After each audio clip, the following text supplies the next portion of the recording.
क्या होगा? अब विदाई का इंतजार करो। ब्याह तो हो गया, गौना नहीं हुआ अभी आपका।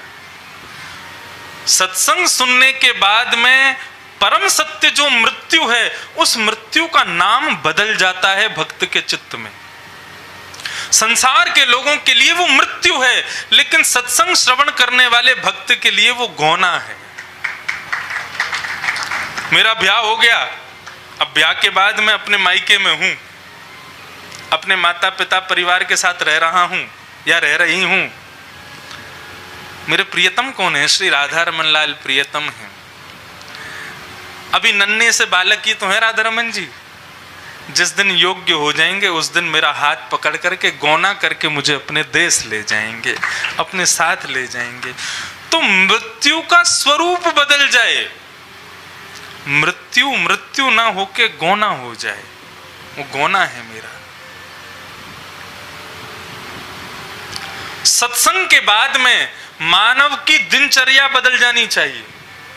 जिस प्रकार ब्याह के बाद में कन्या की दिनचर्या बदल जाती है, उसका पहना उड़ाव, रहना सहना, खाना पीना, हंसना बोलना, उठना बैठना सब बदल जाता है।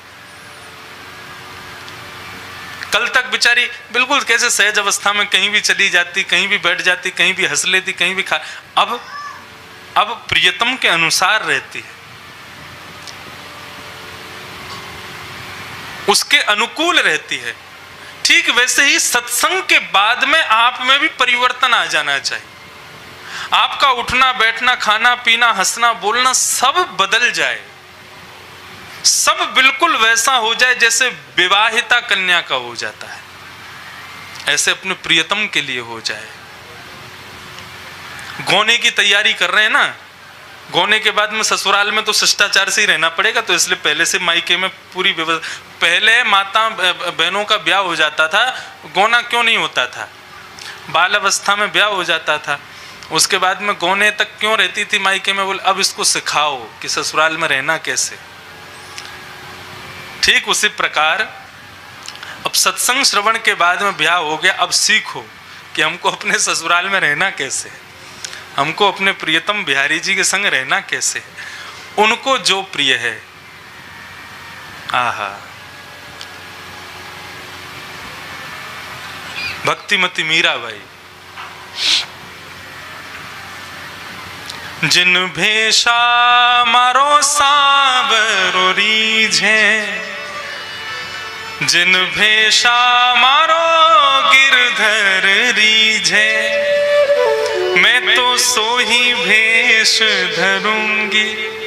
मीराबाई जब अपनी राजकन्याओं के साथ में बैठती थी, राजा की बेटी, सब राजकन्या बढ़िया बढ़िया वस्त्र पहन करके आती, बढ़िया बढ़िया गहने पहन करके आती, सुंदर श्रृंगार करके आती, नई नई चोटियां बना के। अब जो भी माताओं के श्रृंगार होते हैं, नए नए श्रृंगार करके आती, मीराबाई के पास बैठती।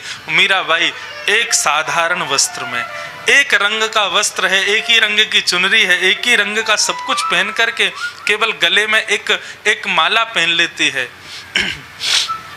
माथे पर पीला चंदन लगाती है, इत्र से स्वयं को सुगंधित करती है, भगवत प्रसाद पाकर के दिनचर्या अपनी दिन व्यतीत करती है। बाकी की सब सखियां कहती हैं, अरे मीरा तू राजकन्या, तेरे लिए क्या कमी है? तू चाहे तो सोने के आभूषण पहन करके, सोने के वस्त्र पहन करके, सोने की जूती पहन के घूम सकती है, फिर क्यों इस प्रकार के भेष में रहती है? मीराबाई कहती है, तुम क्यों रहती हो ऐसे भेष में? किसको रिझाने के लिए पहनती हो? एक बोली, मैं अपने पति को रिझाने को पहनती हूं। एक बोली, मैं अपनी जेठानी को चिढ़ाने के लिए पहनती हूं। एक बोली, मैं उसके लिए पहनती हूं। तो किसी ने पूछा, मीराबाई तू किसके लिए पहनती है? बोले, मैं अपने गिरधर लाल के लिए पहनती। इसको ऐसा ही पसंद है। इसको क्या पसंद है? बोले, इसका तो खूब श्रृंगार करो, तुम स्वयं साधारण रहो, मुझे चमकने दो, मुझे जितना हो सके श्रृंगार करो, तुम साधारण रहो, मेरे श्रृंगार को देख करके तुम आनंदित हो जाओ, मेरा श्रृंगार ही तुम्हारा सर्व सुख बन जाए। जिन भेषा मारो गिरधर रीझे, मैं तो सोही भेष धरूंगी हो बाला, सोही भेष धरूंगी हो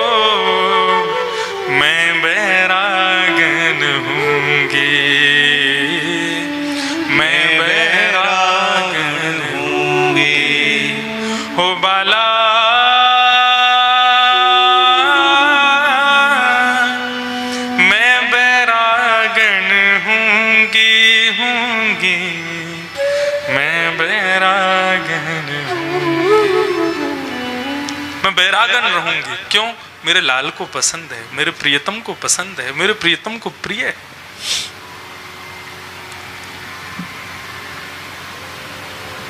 मीराबाई।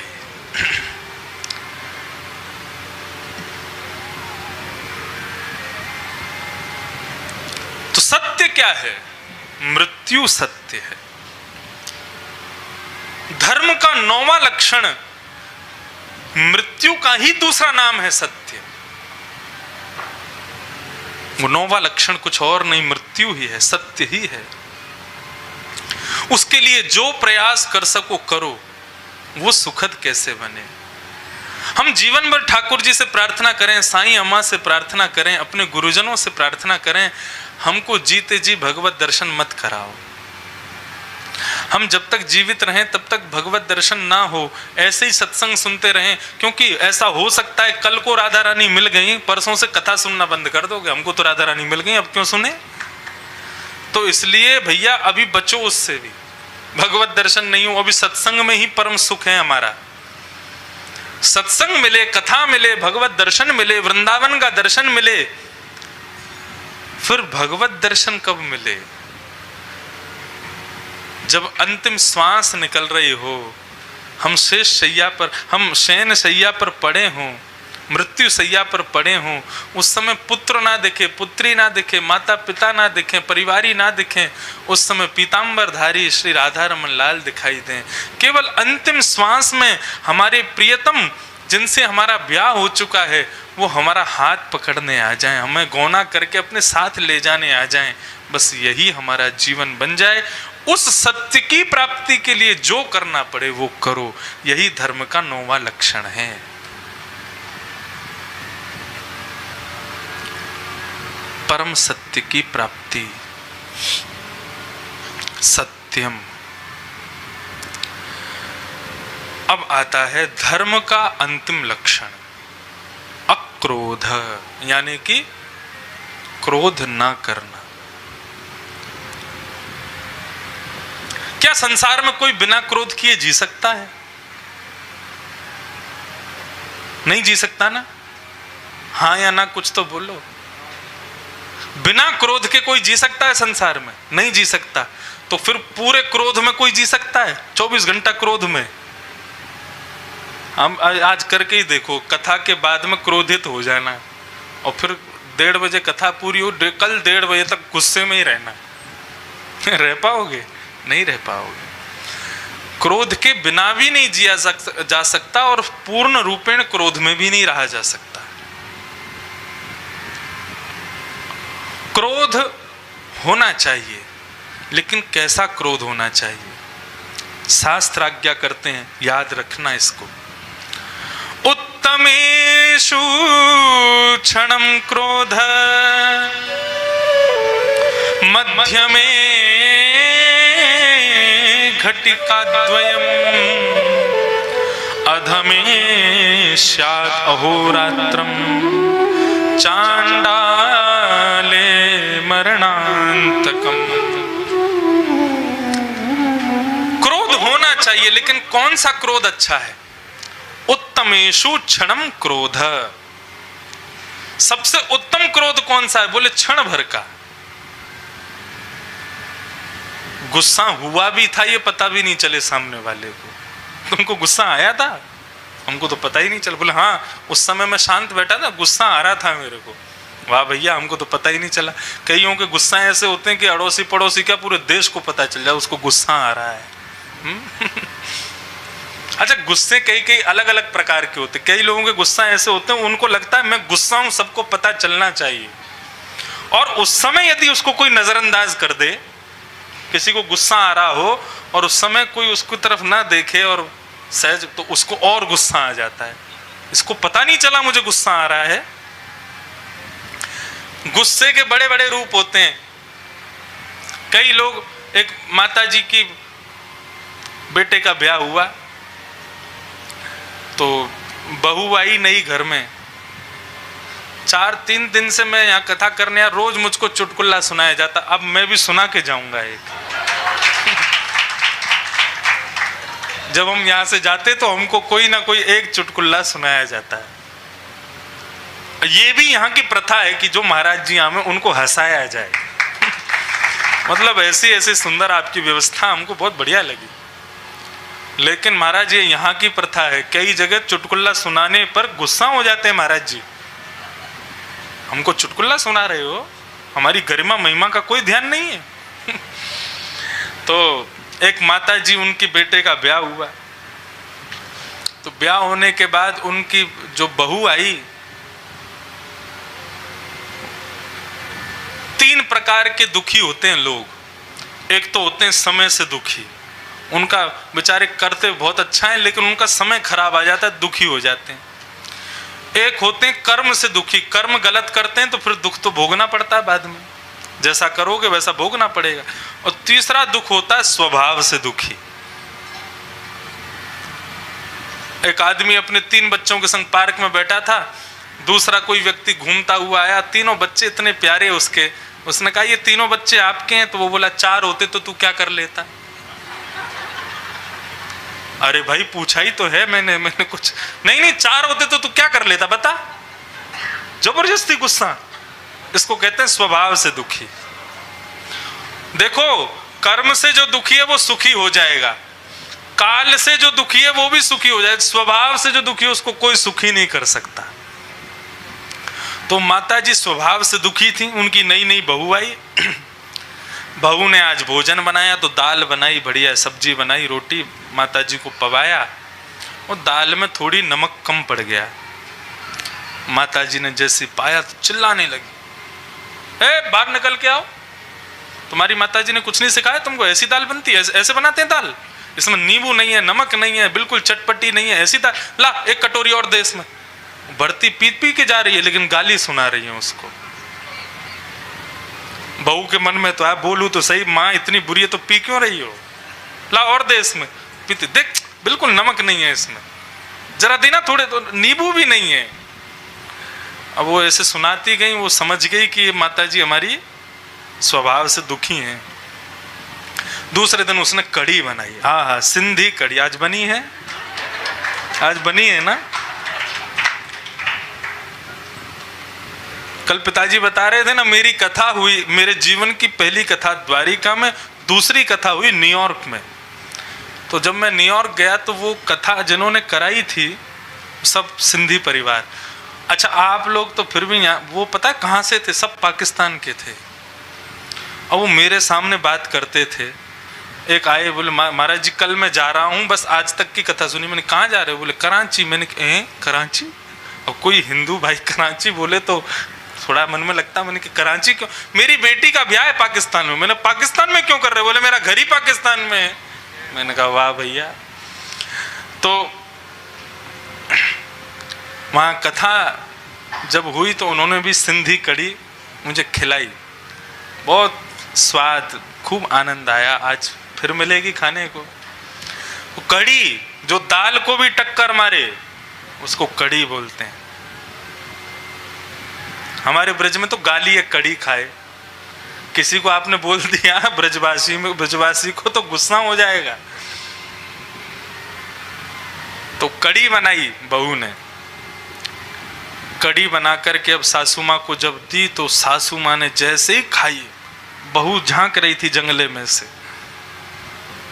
लाल ताती हो गई, बाहर आओ निकल के। वो निकल करके बाहर आई, बोले माँ क्या हो गया? आज भी कोई नमक कम, कुछ गड़बड़ कढ़ी में? नहीं, सब्जी भी बढ़िया बनी है, रोटी भी सुंदर, कढ़ी भी बहुत बढ़िया बनी है। तो फिर गुस्सा क्यों हो रही है? बोले मैं इसलिए गुस्सा हूं, तू अच्छा बनाना जानती है, कल तूने क्यों बिगाड़ा था? तेरे को अच्छा बनाना आता है, तूने कल क्यों बिगाड़ा? फिर वो इसी बात पे गुस्सा हूं, कल वाली पे ही। तूने आज अच्छी कैसे बना दी? इसका मतलब तुझे अच्छा आता है बनाना, लेकिन कल तूने बिगाड़ी क्यों? तो ये होते स्वभाव से दुखी। तो उत्तम क्रोधी कौन होता है? श्री दत्तात्रेय प्रसंग में, हमारे भागवत में दत्तात्रेय, उनको अजगर ऋषि कहा जाता है। दत्तात्रेय जी का श्रीमद् भागवत में नाम है अजगर ऋषि। उनके 24 गुरुओं पर बहुत सुंदर, आहा इतना आनंद आता है दत्तात्रेय प्रसंग कहने में। उनके 24 गुरु थे। उन 24 गुरुओं में उनका एक गुरु है जल, पानी। दत्तात्रेय से पूछा आपने पानी से क्या सीखा? बोले मैंने पानी से यह सीखा उसको कितना भी गर्म कर दो, जैसे ही ताप से हटाओगे वो अपने आप ठंडा हो जाता है। मानव को जल की तरह क्रोधित होना चाहिए। स्थिति गर्म है तो गर्म हो जाओ, लेकिन उस स्थिति से निकलने के बाद जल की तरह शांत हो जाओ। कई लोग कैसे होते हैं, स्थिति में भी गर्म और स्थिति खत्म हो गई फिर भी उनकी गर्माहट खत्म ही नहीं हो रही है, वो फिर भी गर्म ही रहते हैं। नहीं, क्रोध कैसा होना चाहिए? क्षण भर का, किसी को पता भी ना चले कि आप क्रोध हुए, इसको कहते हैं उत्तम क्रोध। इतना क्रोध तो सब में होना चाहिए, क्षण भर वाला, जल वाला, कि ताप से दूर हुए नहीं कि अपने आप ठंडे हो गए। और मध्यम क्रोध कौन सा होता है? घटिकत द्वयम, 2 घड़ी तक गुस्सा रहता है। एक घड़ी में शायद 45 मिनट होते हैं क्या, कितने, 24 मिनट की एक घड़ी, तो 2 घड़ी तक गुस्सा, ये होता है मध्यम क्रोधी का लक्षण। ये भी ठीक है, इतना गुस्सा भी ठीक है, लेकिन इसके बाद में आता है अधम। अधम व्यक्ति का गुस्सा कहता है, बोले अधमेश्यात अहोरात्रम, वो एक रात्रि गुस्सा रहता है, पूरी रात निकाल देता है गुस्से में। ऐसे व्यक्ति को अधम माना जाता है। और चांडाल प्रवृत्ति का कौन होता है? बोले पूरा जीवन निकाल देता है क्रोध में, उसको चांडाल कहते हैं। महाराज, नरक जाने वालों के लक्षण क्या है?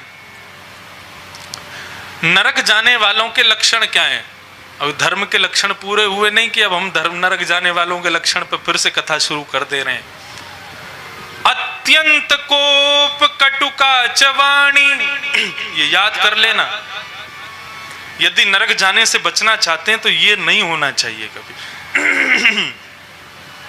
अत्यंत कोप, कटुकाच वाणी, दरिद्रताम च, स्वजनेषु वैरम, नीच प्रसंग, कुलहीन सेवा, चिन्हानि देहे नरकम गतानाम।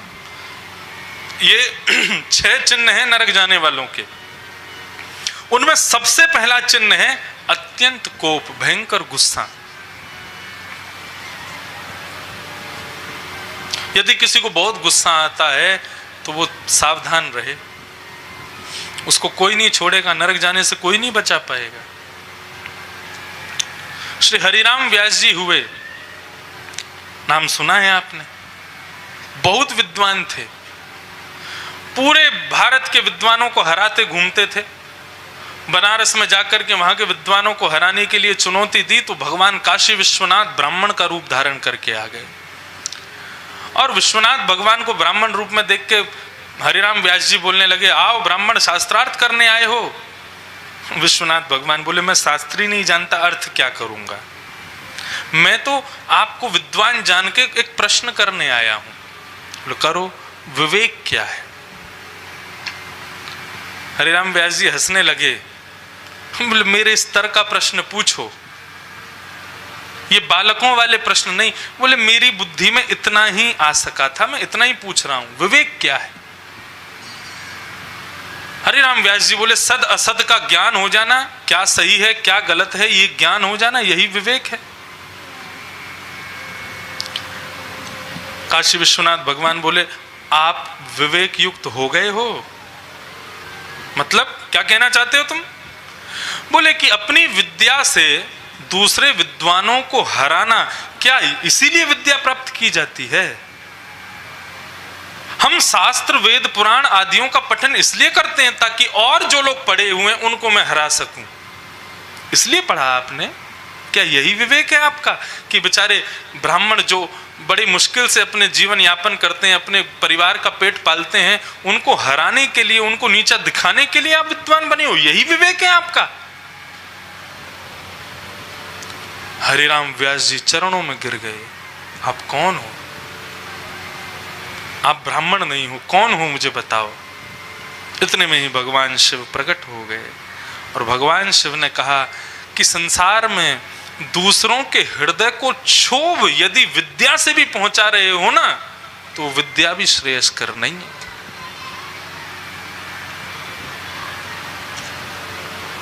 अरे हरिराम व्यास, तुम भगवान श्री कृष्ण की सहचरी विशाखा हो, तुम विशाखा ही हरिराम व्यास के रूप में आई हो। तुम्हारा स्थान काशी नहीं है, तुम्हारा स्थान श्रीधाम वृंदावन है, अभी चले जाओ। उसी क्षण हरिराम व्यास जी वृंदावन आ गए और वृंदावन में आकर के विचरण करने लगे। इतनी ऊंची परिस्थिति में पहुंच गए कि बिहारी जी का प्रसाद एक दिन उनको नहीं मिल पाया, विलंब हो गया। तो अंतिम प्रसाद की जो श्रृंखला है वो बिहारी जी में झाड़ू लगाने वाली मेहतरानियों को दिया जाता था, जिन मेहतरानियों को कोई स्पर्श भी नहीं करता। उन मेहतरानियों के हाथ में प्रसाद देख करके हरिराम व्यास जी पुजारी जी के पास गए। प्रसाद बोले अब तो खत्म हो गया, आप विलंब से आए, लेट हो गए। अंतिम प्रसाद मेहतरानी का वो भी बट गया। तो हरिराम व्यास जी ने देखा दूर मेहतरानी बैठी है, उसके पास गए। मेहतरानी खड़ी हो गई, व्यास जी प्रणाम। खड़ी मत हो, बैठो। बैठ गई, उसके चरण छूने लगे। बोले आप मेरा स्पर्श मत कीजिए, आप मुझे स्पर्श का अधिकार नहीं है आपको। बोले तो चुप हो जा, जात पात पूछे नहीं को, हरि को भजे सो हरि को हो। जो हरि का है वो हरि का है, उसमें फिर ये सब नहीं। और सुन, अब ला अपने हाथ से थोड़ा सा प्रसाद दे दे। मेहतरानी बोली मेरे हाथ का प्रसाद पाओगे? बोले तू मेहतरानी में व्यास, लेकिन प्रसाद तो फिर भी दोनों के हाथ में यथावत ही रहेगा ना। प्रसाद थोड़ी मेहतरानी और व्यास बन जाएगा, प्रसाद में थोड़ी कोई भेद है। प्रसाद नहीं देखता मैं ब्राह्मण के मुख में जा रहा हूं, वैश्य के मुख में जा रहा हूं, तू क्यों इतना भेद रखती है? चल्ला अपने हाथ से प्रसाद दे दे। इतनी ऊंची स्थिति में पहुंच गए हरिराम व्यास जी। तो जिस क्रिया से किसी के हृदय को क्षोभ हो, वो क्रिया कितनी भी अच्छी हो, लेकिन भगवत मिलन में बाधा बन जाएगी। यदि आपके क्रोध से संसार में किसी को भी क्षोभ होता है, किसी को भी कष्ट होता है, और क्रोध से प्रसन्नता तो किसी को होती ही नहीं है। कौन खुश होता है? सब दुखी होते हैं। इसलिए क्रोध त्यागो। क्रोध करने का बहुत ही मन करता है ना, बहुत गुस्सा आता है, जाओ मंदिर में बिहारी जी पे ही करो। कालिया नाग के सिर पर भगवान नृत्य करने लगे। जब कालिया नाग के मुंह से खून निकलने लगा तब वो गिर गया चरणों में। बोले कि प्रभु एक बात बताओ, मुझे किस अपराध का आप दंड दे रहे हो? मैंने क्या गलती की जो आप मुझको इतना मार रहे हो? भगवान कहते हैं तुमने हमारी यमुना को विष युक्त कर दिया, हमारी यमुना में विष डाल दिया। कहां से डाला? बोले अपनी जीभ से डाला। मेरी जीभ में विष किसने डाला? भगवान मौन। बोले हमको क्या पता? बोले क्या पता क्या कर रहे हो, आपने ही तो डाला है। आप यदि मेरी जिह्वा को अमृत युक्त कर देते तो मैं यमुना में अमृत ही अमृत भर देता। आपने मुझको क्रोधी बनाया, मेरी जीभ में विष आपने डाला और सजा मुझको दे रहे हो। काली, बाली और बली, ये तीन ऐसे भगवान के भक्त हुए जिन्होंने भगवान का भी मुंह बंद कर दिया। भगवान बोले अब ज्यादा बात मत बनाओ। बोले अब तो फंस गए ना, इसलिए मेरे पीछे पड़ोगे। ऐसे भगवान से कह दो, बिहारी जी से कहो, ये मेरे मति में क्रोध कहां से आया? तुमने ही डाला है। अब संसार में किसी पर बेटा गलत करेगा तो भी गुस्सा तुम पर होंगी, पति गलत करेगा तो भी गुस्सा तुमको ही सहना पड़ेगा। मीराबाई यही तो करती थी, उनके संग कोई भी कुछ करता था ना, वो जाके अपने गिरधर लाल को सुनाने लग जाती थी। क्रोध भी करो तो उन पे ही करो। एक माताजी ठाकुर जी की सेवा करती थी, एक दिन पांव टूट गया उनका, तो वैद्य आदियों ने आकर के पलस्तर लगा दिया। बोले मैया 21 दिन तक अब इसको हटाना नहीं। बोले 21 दिन तक हटाऊंगी नहीं, कल सेवा कौन करेगा? बोले सेवा कोई और कर दे। बोले नहीं, पलस्तर चढ़ाओ मत। बोले पलस्तर नहीं चढ़ेगा तो हड्डी नहीं ठीक होगी। बोले अरे जिसने तोड़ी है वो ठीक करेगा इसको, मेरे को मंदिर में लेके चलो। मंदिर में गई, सामने ठाकुर जी की मूर्ति खड़ी थी। मैया घूरने लगी। बोले चौरे लाला तेने मेरी हड्डी कैसे तोड़ी? ठाकुर जी शांत खड़े, नहीं बोलेगो, तेरी सेवा में कोई कमी छोड़ी मैंने? इतने बढ़िया भोजन बनाऊं, इतने बढ़िया श्रृंगार करूं, इतने बढ़िया वस्त्र धराऊं, सब तेरी सेवा में इतना बढ़िया बढ़िया करूं, बाकी बात तू मुझको ये दे रहा है, मेरा पाम तोड़ दियो, चल ठीक कर याकू। ठाकुर जी हिले नहीं। मैया बोली ऐसे ना है माने को, पर्दा लगाओ, पर्दा लगाओ, सब बाहर जाओ यहाँ से। सब बाहर गए तो मैया ने एक पत्थर उठाया, बोले या तो मेरो पाम ठीक कर, नहीं तो तेरो पाम मैं तोड़ूं। जैसे ही पत्थर उठा के ठाकुर जी को दिखाया, इतने में ही मैया का फ्रैक्चर ठीक हो गया। तो क्रोध भी हो, क्रोध आता है बहुत, इसको शांत करने का एक ही उपाय है, संसार की जगह ठाकुर जी पे करो। क्रोध करते करते आंखों से आंसू आ जाएंगे और एक दिन ऐसा आएगा कि आपके क्रोध को सुनकर के ठाकुर जी आपको मनाने आ जाएंगे। एक बार सूरदास जी को गुस्सा आ गया था भगवान पे। तुलसीदास जी आए और तुलसीदास जी आके सूरदास जी से कहने लगे, बोले टेढ़ी टांग वारी को छोड़ो, हमारे धनुषधारी राम की शरण में आ जाओ। सूरदास जी बोले, मन श्याम तमाल पे अटक गया है, अब कहीं नहीं जाएगा।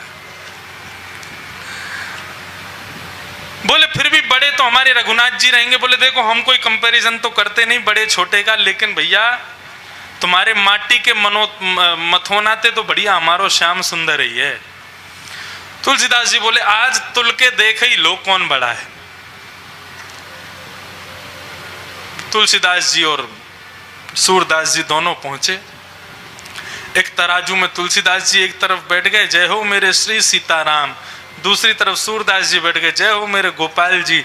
जैसे ही तराजू ने तुलना शुरू किया, एक समय आया तुलसीदास जी का पल्ला नीचे, सूरदास जी लटक गए ऊपर। तुलसीदास जी बोले हम तो पहले ही कह रहे थे हमारे रघुनाथ जी ज्यादा बलवान हैं, ज्यादा बढ़िया हैं, बड़े हैं, और आप तो मानते नहीं हो, देखो लटक गए ना ऊपर। सूरदास जी को आया गुस्सा, अपने पल्ले से उतर करके कुटिया में आए। गोपाल जी गोद में बैठे थे, ठाकुर जी की प्रतिमा थी, उसको कोने में रख दिया और गुस्सा होके बैठ गए। बोले आज ना तुमको भोजन मिलेगा, ना पानी मिलेगा, ना सुलाऊंगा, ना सेवा करूंगा, ना राग सुनाऊंगा, चुपचाप बैठे रहो कोने में। थोड़ी देर तो ठाकुर जी प्रतीक्षा करते रहे। जब जोर की भूख लगी, सो ठाकुर जी मूर्ति